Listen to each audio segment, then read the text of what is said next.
তো hello guys, আসসালামু আলাইকুম গাইস। আশা করি সকলেই ভালো আছেন।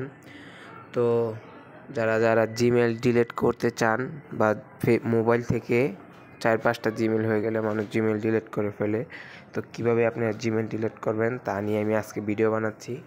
তো যারা আমার চ্যানেলে নতুন তারা আমার চ্যানেলটা সাবস্ক্রাইব করে দিবেন। তো আমরা প্রথমে চলে যাব সেটিংয়ে। তো সেটিংয়ে যাওয়ার পর একটু স্ক্রল করে নিচে চলে যাব। নিচে যাওয়ার পর দেখতে পাচ্ছেন একটা অপশন সবার নিচে যে অপশনটা, এই অপশনে চাপ দিবেন। দেখতে পাচ্ছেন আর একটু স্ক্রল করলে নিচে জিমেল, ফেসবুক আইডি সব কিছু এখানে দেওয়া আছে। তো আমার 4টা জিমেল আছে, তো আমি একটা জিমেল ডিলিট করে ফেলতেছি। দেখতে পাচ্ছেন একটা জিমেলে চাপ দিচ্ছি এখন।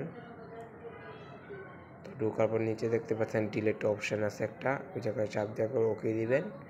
তাহলে আপনার জিমেল আইডি ডিলিট হয়ে যাবে। এতটুকুই আমার ভিডিও। আর যারা আমার চ্যানেলে নতুন তারা আমার চ্যানেলটা একটু সাবস্ক্রাইব করে দিবেন।